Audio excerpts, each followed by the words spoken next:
Bom, Diogo, o tema é bastante relevante, bastante importante, né? Redução de custos num cenário que estamos agora, ainda mais uma redução de custos de forma estruturada. O tema é bastante sugestivo e bastante atual, né?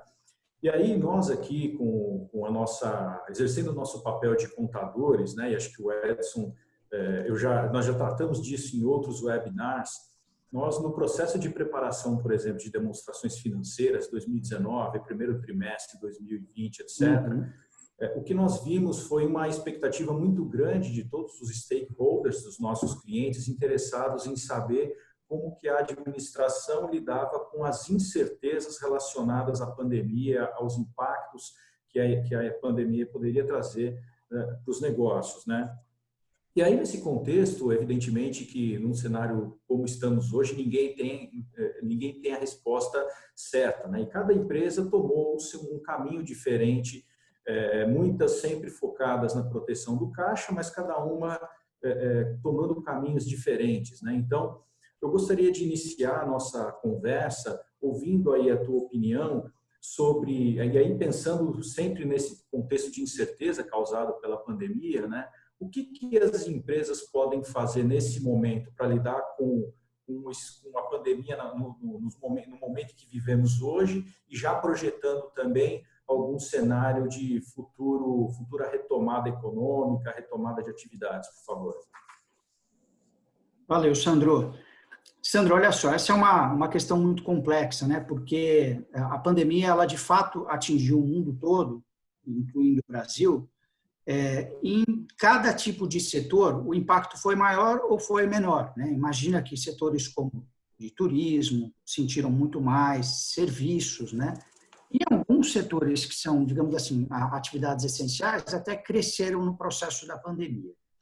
Uma questão que eu gosto sempre de trazer para os nossos clientes, quando nós conversamos, é de que hoje, para mim, a palavra de ordem é performar o máximo e da melhor maneira possível a empresa, olhando para o curto prazo, sim, olhando para a gestão do fluxo de caixa, tentando cumprir as obrigações, mas não deixar de olhar também para ações estruturantes que vão permitir com que essa empresa possa melhorar a performance e, num futuro processo de abertura da economia, ter maior competitividade frente aos seus concorrentes.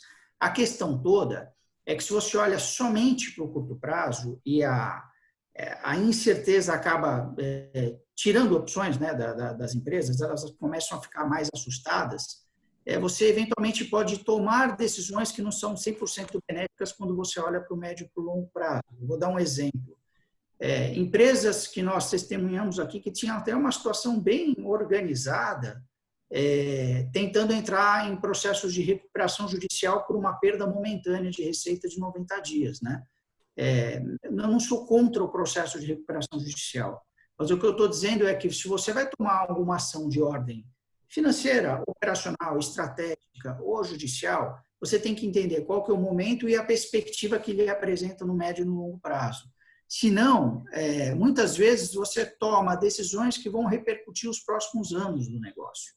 Então, não estou dizendo que a pandemia é algo claro, que ficou na cabeça, difícil de ler, né? Muito difícil de prever o que vai acontecer, mas, para mim, esse é o momento de olhar da porta para dentro todos os negócios, enxergar quais possibilidades você tem de reinventar esse negócio, de trazer novas oportunidades e, principalmente, ter muita calma na tomada de decisões. Até para dar cores ao que eu estou dizendo, falar um pouco sobre um cliente nosso do setor têxtil, né, que nós fizemos um projeto muito bem sucedido que começou um ano atrás e a empresa conseguiu melhorar em diversos aspectos, de geração de resultado, reduziu sensivelmente o endividamento, aumentou sua receita e margem, estava num caminho muito positivo, né?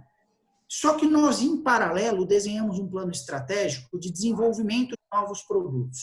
E nem sabíamos da questão da Covid. Isso foi feito por conta do planejamento do negócio.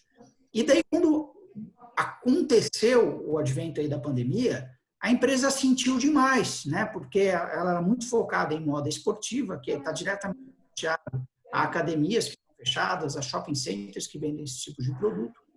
E nós rapidamente conseguimos reverter esse processo fazendo uma gestão de fluxo de caixa mais adequada, renegociando com os fornecedores, estruturando a base de custos e despesas e também fazendo uma reversão importante de produtos que eles poderiam viabilizar para substituir aqueles que estavam, digamos assim, pouco competitivos nesse momento da pandemia.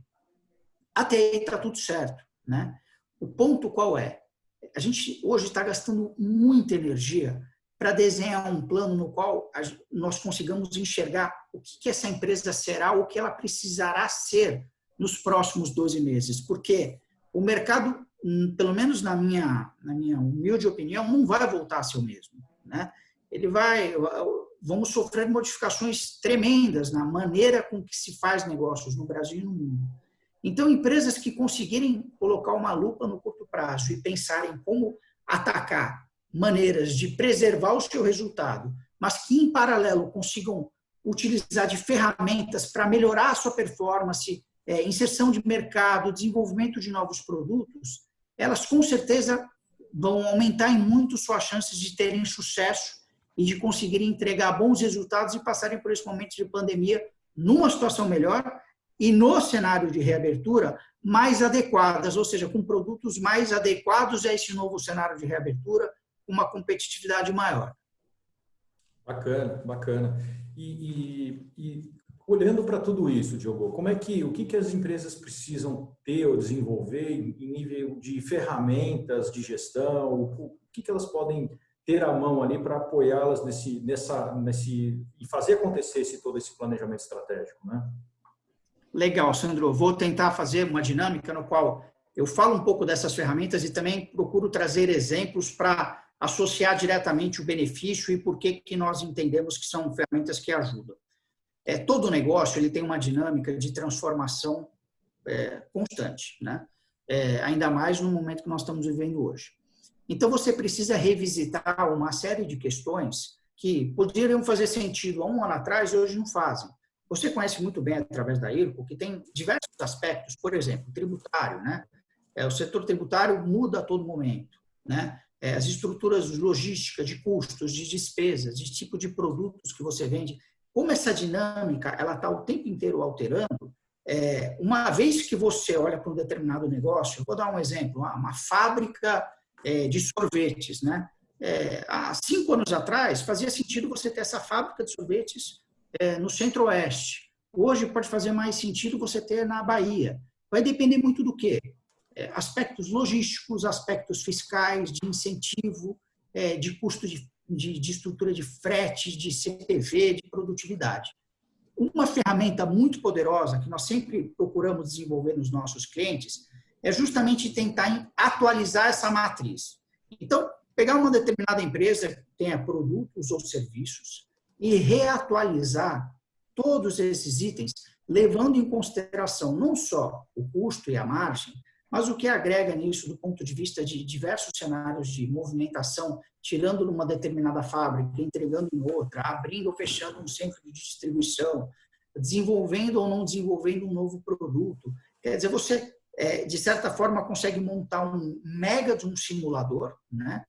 Que ele vai pegar aquele produto e falar qual que é o lugar mais competitivo, onde ele é mais produtivo, mais barato, mais fácil de carregar e tem, por exemplo, maior aceitação em determinado mercado. Esse é um tipo de ferramenta que eu gosto muito porque ele adapta o que a empresa já foi, e carregando esse histórico, mas principalmente como ela precisa conduzir a estratégia de seus produtos e serviços dali por diante para continuar agregando resultado. Outro modelo de ferramenta que eu acho super importante é a construção do orçamento base zero, né?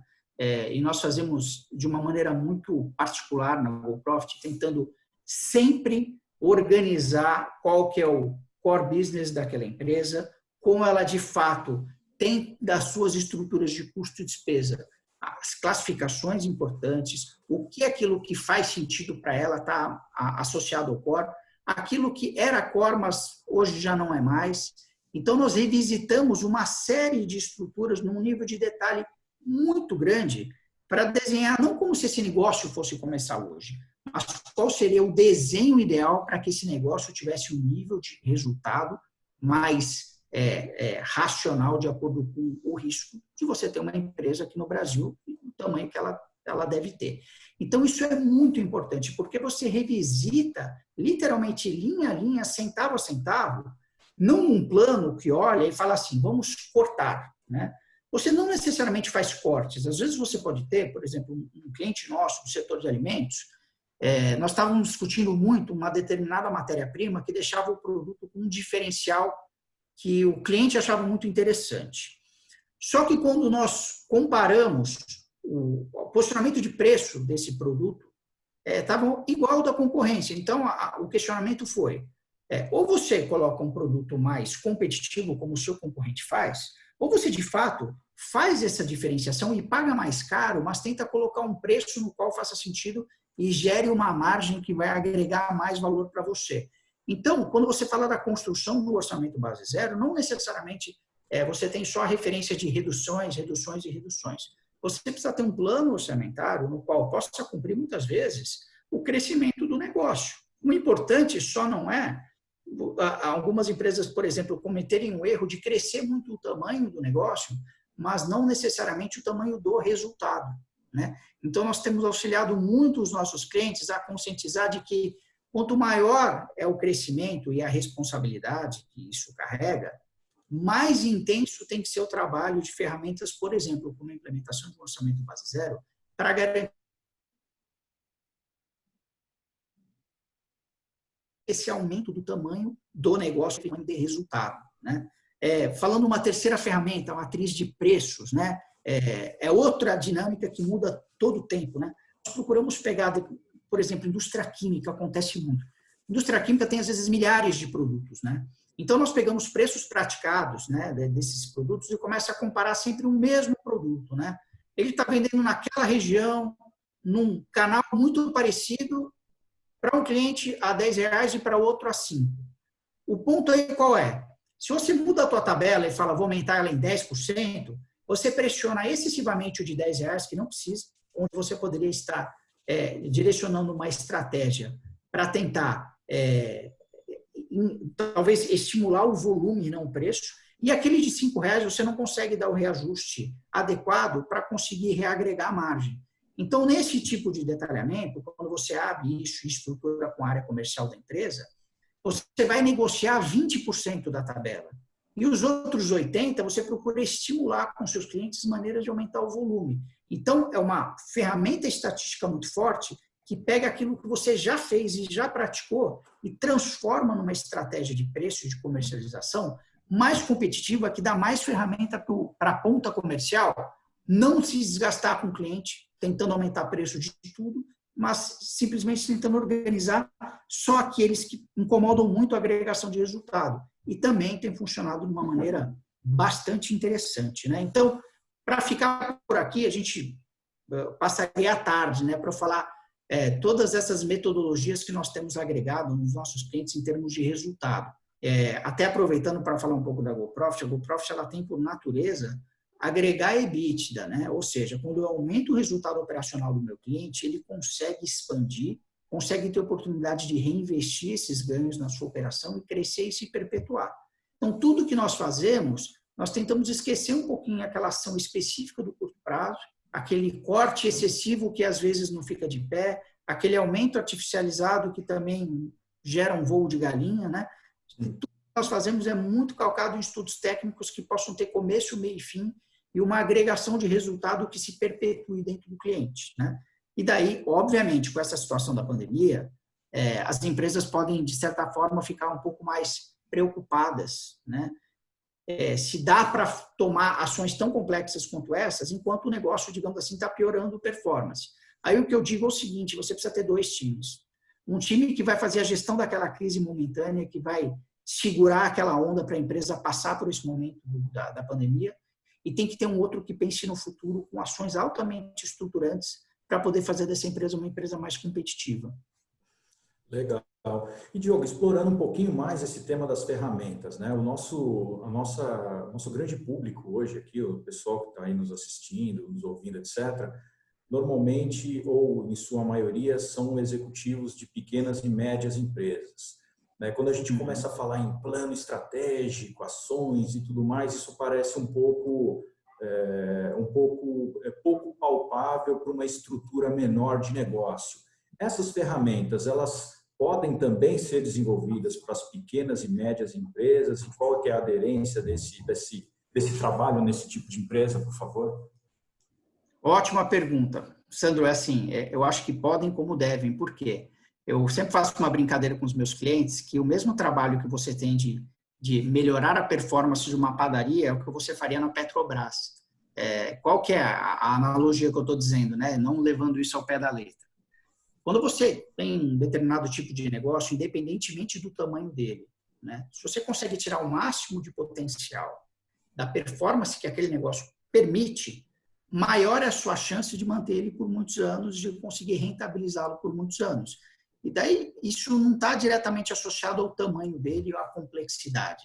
Está associado se ele está conseguindo cumprir aquilo que ele se propõe de uma maneira competitiva e perene, né? Então, essas ferramentas, eu poderia colocar dezenas de outras ferramentas, elas não são agregadas ou associadas a um tamanho de empresa ou a um tipo de empresa.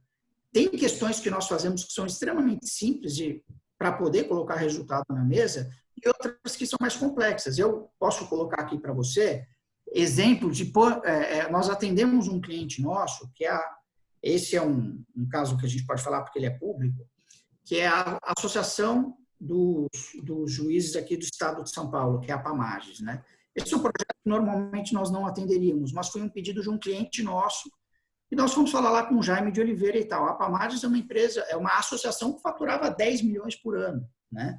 E eu garanto para vocês que muitas das oportunidades e das melhorias que foram propostas na APAMAGES, em termos de soluções e de ferramentas, não foram diferentes de alguns clientes nossos que faturam mais de 10 bilhões de reais por ano, né? O que você precisa saber adequar e conhecer muito bem o negócio que você vai prestar serviço. Conhecer a cultura, a família, quem está conduzindo aquilo, respeitar e fazer um trabalho de braço dado, né? Eu não gosto da consultoria que entra e veste aquela camisa de que vai resolver tudo sozinho. Isso, para mim, não funciona. O que funciona é um modelo onde você usa a experiência da empresa, de quem nasceu naquele negócio, com a metodologia, as ferramentas da consultoria, que tem essa disciplina de conceber, implementar e acompanhar as ações até o final. Então, quando você consegue casar essas duas coisas, depende muito de negócio a negócio. Outra questão é que nós gostamos de colocar ferramentas altamente personalizadas para cada tipo de cliente. Então, mesmo que eu já tenha atendido aquele setor, dificilmente um projeto vai ser igual ao outro, uma necessidade vai ser igual a outra. Então, essas ferramentas elas acabam se modificando em termos de características para a gente conseguir colocar um plano que seja aderente para o cliente. Fantástico, fantástico. Bom, bacana. Então, acho que a gente, de uma certa forma, já andou falando um pouco sobre isso, mas eu gostaria que você comentasse mais um pouquinho sobre a importância do desenvolvimento, então, de um plano, né, que possa contemplar essas ações de gestão de crise, voltando no tema da Covid, como também de ações estratégicas, né, mas pensando também na reabertura da economia e na retomada dos negócios. Perfeito. Esse tema eu falei um pouquinho mesmo, dei uma pincelada, mas o que eu acho importante é que, assim, vai depender, né, não existe sempre uma fórmula mágica, né? Você precisa entender a empresa a fundo, o setor que ela está inserido, quais são as perspectivas daquele setor. Mais importante do que o que é curto e o que é longo prazo, o que é durante a Covid e o que é pós-Covid, é entender qual que é a perspectiva do que vai acontecer com aquele negócio ao longo do tempo, né?